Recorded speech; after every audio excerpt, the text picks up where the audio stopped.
మీ జీవితంలో ఆర్థిక ఇబ్బందులు పడుతూ ఎదగలేకపోతున్నారా? వెంటనే ఈ వెబినార్లో జాయిన్ అవ్వండి. నమస్తే, welcome back to Suman TV. నేను మీ సంజయ్. ఈరోజు మనతో పాటు ఉన్నారు motivational speaker, celebrity coach and law of attraction coach, infinity universe Suresh గారు. సార్తో మాట్లాడుకునే విషయాలు తెలుసుకుందాం. నమస్తే సార్. నమస్తే సంజయ్.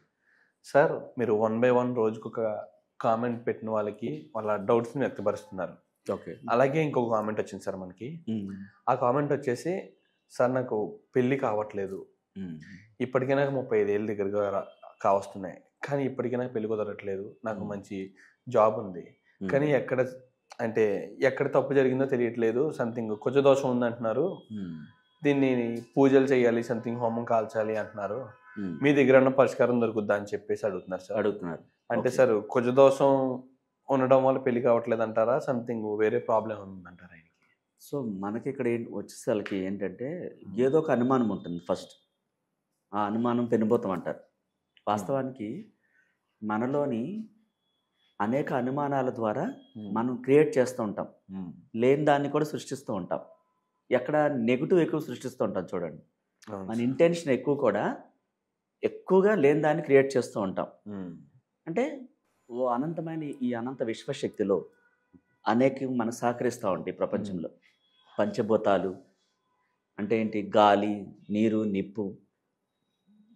మనం పీల్చే గాలి, ఆ గాలి వల్లే మనం జీవిస్తున్నాం. కరోనా టైంలో చాలామంది గాలి అందక ఆక్సిజన్ అందక చనిపోయారు. మన లోపల ఒక విపరీతమైన అనుమానం అనే ఒక వ్యాధిని పెట్టుకుంటాం. అవును సార్. ఏదైనా మంచి జరిగినప్పుడు విపరీతమైన ఆనందం పడిపోతాం. అవును. ఒకటి చిన్న డ్రాప్ అయిందంటే నాలో ఇంకా అసలు మొత్తం అయిపోయింది, లైఫ్ కొలాప్స్ అయిపోయిందని ఎక్కువగా దానివైపు తిరుగుతుంటారు చూడండి. మరి సంతోషం కలిగినప్పుడు ఎంజాయ్ చేసావు, బాధ కలిగినప్పుడు దాన్ని కూడా ఆ విధంగానే యాక్సెప్ట్ చేయాలి కదా. మనం యాక్సెప్ట్ చేయం. ఇక్కడ మ్యారేజ్ జరగట్లేదంటే కుజదోషం అంటే ఏంటి మీ ఉద్దేశంలో? నేను అడుగుతున్నాను. కుజదోషం అంటే అసలు ఏంటి? అంటే సార్, నాకు కూడా పెద్దగా తెలియదు. పెద్దవాళ్ళు అంటే విన్నాను నేను. అంటే కుజదోషం ఉండడం వల్ల కుజుడికి సంథింగ్, కుజ గ్రహం సంథింగ్ పూజలు చేస్తే పోయిద్దని. ఎగ్జాక్ట్లీ. మరి చేసి అలసిపోయి ఉంటారు ఆల్రెడీ చాలామంది. అన్ని చాలా గుళ్ళకి తిరిగి ఉంటారు, 101 దేవతలు మొక్కి. జనరల్గా ఇంటెన్షన్ నాకు అవ్వాలని ఆమె కోరుకునే ఉంటారు. ఇప్పుడు అడిగిన వాళ్ళు ఆల్రెడీ కోరుకునే ఉంటారు, కానీ అవ్వట్లేదు. మరి ఆ పూజలు చేశారు కదా, ఎందుకు అవ్వట్లేదు? This is a science. నీలోని ఆత్మ ద్వారా అనంత విశ్వశక్తిలోకి ఏం పంపించావు? నాకు కుజదోషం ఉంది, అవ్వట్లేదు. అందరూ అదే అంటున్న మాటలు ఎక్కడికి వెళ్తున్నాయి? అనంత విశ్వశక్తిలోకి వెళ్తున్నాయి. సో దాన్ని కూడా మనం నమ్ముతున్నాం. ఇప్పుడు మనం గతంలో చెప్పుకున్నాం, చేతి రేఖలు, నుదుట రాతలు. మరి కాళ్ళు లేని వాళ్ళు ఎవరెస్ట్ శిఖరం ఎక్కారు, గిన్నిస్ రికార్డ్ సాధించారు. ఇంకా సైంటిస్టులు కొన్ని అవయవాలు పనిచేయకపోయినా వారి బ్రెయిన్కి కొన్ని సైన్స్ ప్రకారం అటాచ్ చేసి ఆ బ్రెయిన్ ద్వారా అతను ఏం ఆలోచిస్తున్నాడో, రాబోయే రోజుల్లో ఏం జరగబోతుందో చెప్పినటువంటి సైంటిస్టులు ఉన్నారు. వాళ్ళు ఇది చూడరు అసలు, కుజదోషం ఇవన్నీ కూడా. అంటే మనం నమ్మితే అదే జరుగుతుంది. నీ ఆత్మకి నువ్వు కుజదోషం ఉంది, నాకు అందుకే మ్యారేజ్ కావట్లేదని నమ్మిస్తున్నావు. ఇంక మ్యారేజ్ అవ్వకుండా చేసేది ఆత్మే. ఇప్పుడు చాలామంది వాళ్ళ పిల్లల కోసం తల్లిదండ్రులు మ్యారేజ్ కోసం మన క్లాస్ జాయిన్ అయ్యారు, రైల్వే జాబ్ కోసం జాయిన్ అయ్యారు. ఫస్ట్ జాబ్ వచ్చింది 30 daysలో. దాని తర్వాత వాళ్ళ అబ్బాయికి మ్యారేజ్ కోసం. అంటే ఎలాంటి అమ్మాయి కావాలి, ఎలాంటి గుణాలు ఉండాలి, ఆస్తి ఎంత ఉండాలి, తనని ఒక తల్లి కింద చూసుకునేలాగా కోడలు కావాలని ఒక మదర్ కోరుకున్నారు. సేమ్ లక్షణాలు ఉన్న అమ్మాయి మ్యారేజ్ అయింది లాస్ట్ ఏప్రిల్లో. ఓకే. ఇక్కడ నేనేమంటానంటే, మనం ఏదైతే నమ్ముతామో, నాకు ప్రతి సంబంధం రిజెక్ట్ అవుతుంది. ఓకే. కుజదోషం ఉంది. అసలు నిజానికి ఆ కుజదోషం అంటే చాలామందికి లోపల గ్లోగుట్టు కూడా తెలియదు. ఎవరో పెట్టారు అని నమ్ముతున్నారు. అంటే మనం ఏదైతే నమ్ముతామో, మనం చాలా చెప్పుకున్నాం, ఒక చీకటి రోడ్డు అంటే వెళ్తూ ఆ చెట్ల మీద చూసి బయటపడేదో ఉంటుంది అని సృష్టిస్తే ఉంటుంది. వాస్తవానికి ఏమీ ఉండదు అక్కడ. మన సృష్టికర్తలం. మనం ఏదైతే లేని దాన్ని సృష్టిస్తామో అది అక్కడ ఉంటుంది. ఇప్పుడు ఇది కూడా మనం నమ్మితేనే జరుగుతుంది అట్లాగా. దాన్ని పంపిస్తున్నాం కదా విషయంలోకి. సో అది తీసుకుంటుంది. ఓకే, నీకు ఈ దోషం ఉందని నమ్ముతున్నావు, నీకు అవ్వకూడదు మ్యారేజ్. నువ్వే నమ్ముతున్నావు. లేదు, ఇవన్నీ అసలు కానే కాదు, నేను ఏదనుకుంటే అది జరుగుతుంది. నేను సృష్టికర్తని, నాలోని మహోన్నతమైన శక్తి ఉంది, అది విశ్వంతో కనెక్ట్ అయి ఉంది. ఈ బ్రహ్మాండాన్ని, విశ్వం అన్నిటినీ చైతన్యపరిచి నేను కోరుకునే సరైన విలువైన వ్యక్తి ఎక్కడున్నాడు తప్పకుండా నాకు ఆ వ్యక్తితో నాకు మ్యారేజ్ సెట్ అవుతుంది. అంటే ఇక్కడ మ్యారేజ్ ఒకటే కోరుకుంటారు చాలామంది. చూడండి, ఎవరో ఏదో ఒకటి మ్యారేజ్ అయిపోవాలి, లేదా జనాలు ఏమనుకుంటున్నారు, ఇంకా మ్యారేజ్ అవ్వట్లేదు అని ఈ భయాన్ని క్రియేట్ చేస్తుంటారు. జనం ఏదో అనుకుంటున్నారు, మ్యారేజ్ అవ్వట్లేదు అనే భయాన్ని వ్యక్తం చేస్తుంటారు. ఇక్కడ జనం కోసం మ్యారేజ్ చేసుకుంటావా, నీకోసం మ్యారేజ్ చేసుకుంటావా? కదా. నీకు ఎలాంటి వ్యక్తి కావాలి, ఎలాంటి ఆస్తి ఉండాలి, ఎలాంటి క్యారెక్టర్ ఉండాలి, నీకు ఎలా మనసుకు నచ్చాలి, వాళ్ళ బిహేవియర్ జీవితాంతం పడేది ఈ వ్యక్తి. జనం అన్న తర్వాత ఏదో ఒకటి ఎప్పుడో ఒకటి అనుకుంటానే ఉంటారు. చూడండి, నువ్వు బాగుపడినా అనుకుంటారు, కింద పడిపోయినా అనుకుంటారు. అది కామన్గా జరుగుతుంటుంది. అవును సార్, ఏదో చేసి కదా. జనం కోసం మ్యారేజ్ చేసుకోవటం కాదు.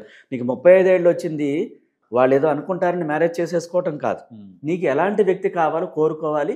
ఖచ్చితంగా నేను అన్ని విధాల యోగ్యుడైన వ్యక్తిని పొందుతున్నాను, పొందినట్టుగా ఆ మ్యారేజ్ చేసుకున్నట్టుగా విజువలైజేషన్ చేసుకోవాలి. ఒకవేళ ఇన్సైడ్ ఏమన్నా బ్లాకేజెస్ ఉండి ఆ మ్యారేజ్ అవ్వట్లేదంటే దానికి శుద్ధి చేసుకోవాలి. ఆ ఇంటిని శుద్ధి చేసుకోవటం, తనని తాను శుద్ధి చేసుకోవటం, కళ్ళుప్పుతో ఇంకా చక్కగా వాటర్లో బేసా వాటర్తో స్నానం చేయటం, లవంగాయ ఒకటి దాని స్మెల్ మనం ఆ ఇంట్లో పెట్టుకోవటం, అప్పు పైన డెకరేట్ చేసుకుని, ఇంకా కొంచెం మనం లాకర్స్లో కూడా పెట్టుకోవటం. అంటే బ్యాడ్ స్మెల్ బయటికి వెళ్ళిపోయి ఆ మైండ్కి బ్రీతింగ్ జరుగుతుంది, అంటే రిఫ్రెష్ అవుతాం. మన ఫోన్ స్టక్ అయిపోతే మనం ఏం చేస్తాం, స్విచ్ ఆఫ్ చేసి మళ్ళీ ఆన్ చేస్తాం. అవును సార్. అలాగే ఈ యొక్క విశ్వం అంతా కూడా ప్రతి అమావాస్యకి రీఫ్రెష్ అవుతుంది. భూమి యొక్క కొదిపుకు గురవుతుంది, దాంతో సముద్రం ముందుకు వస్తుంది. ఒక అమావాస్య ఎందుకలా జరుగుతుంది, రీఫ్రెష్ అవటం అన్నమాట, రీఫ్రెష్ అవుతుంది. అలాగే మనం ఆ యొక్క మైండ్లో ఉన్న బ్లాకేజెస్, అనుమానాలన్నిటిని తీసేసి రీఫ్రెష్ జరగాలి. అంటే ఆ ఉప్పు, సముద్రపు ఉప్పుతో మనం చక్కగా చిటికడి వాటర్లో వేసుకుని స్నానం చేయాలి. దిష్టి తెచ్చుకుని మదర్ చేత పడేయాలి. ఆ ఇంటిని కొంచెం ఆవు పిడకలతో సాంబ్రాన్ని వేసుకొని కాల్చి దానిపైన కొంచెం ఆవుని వేసి, ఈ లవంగా వేసి, గసగసాలు వేసి, బిర్యానీ ఆకేసి, ఈ యొక్క కర్పూరం వేసి శుద్ధి చేయాలి. ఆ వ్యక్తి కూడా ఆ పొగ వేయాలి. ఆ లోపల ఉన్న పాత ఇంటెన్షన్, వ్యతిరేకతను అంతా కూడా పోగొట్టడానికి రీఫ్రెష్ చేయాలి. అంటే మళ్ళా ఆ వ్యక్తి పుంజుకుంటాడు, కోరుకున్న కోరికని పాజిటివ్ వ్యక్తం చేయగలుగుతాడు. లేదంటే ఆ నెగిటివ్ శక్తులు లక్షల్లో పెరిగిపోయి నాకు అవ్వదు, కుజదోషం ఉందా ఆయన చెప్పారు ఇక అంతే, దాన్నే తీసుకుని అవ్వకుండా చేసేస్తుంది. ఆ ప్లేస్లో రీఫ్రెష్, సముద్రపు యొక్క అమావాస్య రోజున ఎట్లా కుదుపుకు గురై రీఫ్రెష్ అయ్యి ముందుకు వస్తుంది కిలోమీటర్లు, మరి మిగతా రోజులు ఎందుకు రాదు, రోజు రావచ్చుగా. అవును సార్. అట్లాగే ఏదైతే మనం నమ్మామో అది రీఫ్రెష్ అయిపోవాలి, మొత్తం పోవాలి, పోగొట్టేయాలి, దాంట్లో వచ్చి ఆ వ్యక్తిని క్లీన్ చేయాలి. హృదయం అంతా కూడా తను ఓపెన్ చెప్పుకోవాలి, నాలో ఏదైతే ఉందో అడ్డుకుంటుందో ఈ మ్యారేజ్ కాకుండా దాన్ని తీసేవా ప్లీజ్ అని చెప్పేసి మాట్లాడుతూ ఆ విశ్వంతో మాట్లాడుతూ, మనలోని ఆత్మతో మాట్లాడుతూ దాన్ని శుద్ధి చేసుకుంటూ, ఈ విధంగా ఈ సముద్రపు కళ్ళుపుతో దిష్టి తీపించుకోవటమే కానీ, వాటర్లో వేసి స్నానం చేయటమే కానీ, ఆ ఇంటిని అంతా కూడా నేను చెప్పిన విధంగా. అంటే ఈ యొక్క ఆవు పిడకలు ఏం చేస్తాయి, మంచి వాతావరణం సృష్టిస్తాయి. ఆవు మంచి చిహ్నం. ఆ ఇంట్లో కూడా ఆవు వస్తుందంటే ఇంటి బాగున్నట్లు లెక్క. చాలా మంది చూడండి, సంక్రాంతి టైంలో గంగిరెద్దులు తీసుకొస్తూ ఉంటే ఆ ఇంటి తిన్నంగా రాగానే ఎగిరిగా అంతేసి పారిపోతుంది. అవును సార్. అంటే ఏంటి, దానికి అనిపిస్తుంది ఆ ఇంట్లో ఏదో ఉంది. తాడు పట్టుకుని బలవంతాన్ని లాగుతున్నా రాదు. అవును సార్. మామూలుగా వచ్చేయాలంతే న్యాచురల్గా. రావట్లేదు అంటే ఖచ్చితంగా నెగిటివ్ ఉందని అర్థం. ఈ ఆవు పిడకలు ఏం చేస్తాయి, కాల్చినప్పుడు ఈ సాంబ్రాన్ని ఆ చెడు అంతా తీసేస్తుంది. ఆవు నెయ్యి 1 స్పూను, ఈ లవంగాయ, తర్వాత మన బిర్యానీ ఆకు, గసగసాలు తెల్లటివి, తర్వాత కర్పూరం, మంచి పచ్చి కర్పూరం, ఇదంతా ఏం చేస్తుందంటే చెడుని తీసేస్తుంది, శుద్ధి చేస్తుంది. సో ఆ వ్యక్తి ఆ విధంగా అప్పుడు మెడిటేషన్ చేసుకుంటే, ఓపెన్ చెప్పుకుంటే ఏమని, తనకి యోగ్యురాలైన అబ్బాయి అయితే అమ్మాయి కోసం, అమ్మాయి అయితే నాకు యోగ్యుడైన, సంపన్నుడు, ఆరోగ్యవంతుడు, నా మనసుకు మెచ్చేవాడు, జీవితాంతం నాకు మంచి చేసేవాడు, నన్ను ఒక చిన్నపిల్లలాగా ట్రీట్ చేసేవాడు, ఫ్రెండ్లీగా ఉండేవాడు, అన్ని రకాలుగా కోరుకుని అలాంటి వ్యక్తితో నాకు మ్యారేజ్ అయిందని రియల్గా ఆ అనుభూతిని వ్యక్తం చేయాలి. అయిపోయినట్టు, ఇక్కడ అవ్వట్లేదని చెప్తున్నారు, ఆ మాట యూజ్ చేయకూడదు. చాలామందికి చెప్తుంటారు, చాలామంది వచ్చి అడుగుతుంటే అవునండి కుజదోషం ఉందని దాన్నే పెద్దగా చెప్తూ ఉంటారు. అదేమవుతుంది, పెద్ద ఎత్తున కొండలాగా తయారవుతుంది. అది తీసుకుంటుంది, ఇక దాన్ని నమ్మించి ఎప్పటికీ అవ్వకుండా చేస్తుంది. మనం ఏదైతే నమ్ముతామో అది జరుగుతుంది. దాని ప్లేస్లో రీఫ్రెష్ చేయాలి. ఇవన్నీ కూడా పాజిటివ్ని అక్కడ నింపాలి. నింపి అయినట్టుగా ఆ విజువలైజేషన్లో ఊహల్లో రిలీజ్ చేసుకుని ఒపోనొపోనో చెప్పాలి, హృదయం మీద చేతులు పెట్టుకొని. ఎలాంటి వ్యక్తి కావాలి, అలాంటి వ్యక్తితో నీకు అయినట్టుగా ఊహించుకుని ఒక రియల్గా ఊహాజనితమైనటువంటి ప్రపంచంలోకి విజువలైజేషన్లోకి వెళ్ళి థ్యాంక్ యూ యూనివర్స్ అని చెప్పి ఆ తర్వాత I'm sorry, please forgive me, thank you, I love you అని చెప్పేసి ఒక 30 సార్లు లేదు ఒక 21 టైమ్స్, ఎక్కువసేపు చెప్పలేకపోతే తప్పకుండా చూడండి. తర్వాత రిజల్ట్ ఎంత బాగుంటుంది. ఇలా ఎన్ని రోజులు చేయాలంటారు సార్? అది వాళ్ళకి మ్యారేజ్ కుదిరేదా, కొంతమందికి 21 డేస్లో కుదురుతుంది, 30 డేస్లో కుదురుతుంది, కొంతమంది 45 డేస్. అంటే వాళ్ళు పెట్టే శ్రద్ధను బట్టి, ఇంటెన్షన్ బట్టి ఆధారపడి ఉంటుంది. ఓకే. కొంతమందికి 1 వీక్లోనే జరగవచ్చు. ఇక్కడ వ్యక్తుల యొక్క ఇంటెన్షన్ ముఖ్యం. అంటే ఆ మనసు పెట్టి చేసే నమ్మకం మీద ఇమీడియట్గా కూడా జరగవచ్చు, 1 or 2 డేస్లో కూడా. ఓకే. అప్పుడు మనం చెప్పినటువంటి వాళ్ళ మదర్కి 30 రోజుల్లో సంబంధం కుదిరింది. సో తను అలా నమ్మింది అనమాట. అంటే ఇక్కడ మనం నమ్మితే ఎంత ఎంత ఎంత ఫాస్ట్గా ఏం జరుగుద్ది. సో మనం ఏదో కొద్దిసేపు ట్రై చేసి మిగతా పనుల మీద కాన్సన్ట్రేషన్ చేస్తే డిలే అవుతుంది. అంటే మనం ఫోకస్ అంతా దాని మీదే పెట్టామనుకోండి త్వరగా అవుతుంది. మనం ఫోకస్ పెట్టిన దాని మీద ఆధారపడి ఉంటుంది. ఒక ఎగ్జామ్స్ రాయటానికి వెళ్ళినప్పుడు కరెక్ట్గా అన్నిటికీ ఆన్సర్ చేస్తేనే పాస్ అవుతాం. అవును సార్. ఒకటి రాసి 2-3 రాయకుండా ఉంటే 50-50 ఛాన్స్ కదా. మనకే తెలిసిపోతుంది సరిగ్గా రాయలేదు నేను అన్నప్పుడు. ఇంకా అయినా దేవుడి మీద భారం వేద్దాం అంటారు చాలామంది. అక్కడ నువ్వు ఆన్సర్స్ రాయకుండా మనం భారం వేసే ఉపయోగం? మనం ఖాళీ పేపర్ ఇచ్చి వచ్చామని తెలుస్తుంది, కానీ పాస్ అవ్వాలంటారు. అంటే గాల్లో దీపం పెట్టినట్టే కదా. మన ఇంటెన్షన్ సరిగ్గా ఉండాలి, ఫోకస్ చక్కగా పెట్టాలి. ఎవరు కావాలి, ఎందుకు కావాలి, ఎలాంటి వాళ్ళు కావాలి, ఏం పని చేసేవారు కావాలి, ఎంత మంచివారు కావాలి, అన్ని మొత్తం మనకు ఒక క్లారిటీ అనేది ఉండాలి, గుణగానాలతో సహా. ఎగ్జాక్ట్లీ ఆ క్లారిటీతో మేనిఫెస్ట్ చేయాలంటారు.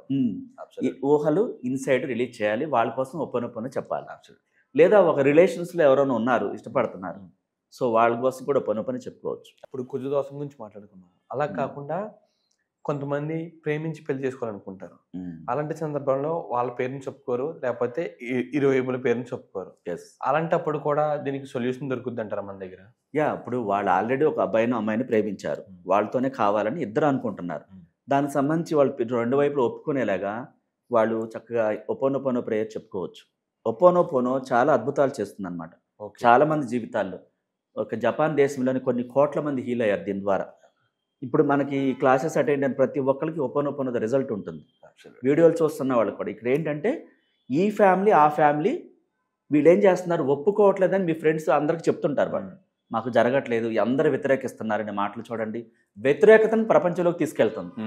లేదు మాకు అనుకూలిస్తున్నారు, ఒప్పుకున్నారు, చక్కగా దగ్గరుండి చేశారు, థ్యాంక్ యూ యూనివర్స్ అని చెప్పేసి మనం ఒపోనొపోనో చాలా ఇష్టంగా చాలా చక్కగా చెప్పుకోవాలి. 2 ఫ్యామిలీ ఫొటోస్ దగ్గర పెట్టుకుని, ఈ ఫ్యామిలీ ఆ ఫ్యామిలీ ఫొటోస్ ఉంటే దగ్గర పెట్టుకుని ఫస్ట్ ఇమాజినేషన్ చేసుకుని, అంటే మీకు ఎలా కావాలి 2 ఫ్యామిలీస్ ఒప్పుకుని దగ్గరుండి అంగరంగ వైభవంగా జరిపించినట్టుగా దాన్ని సృష్టించాలి ఫస్ట్.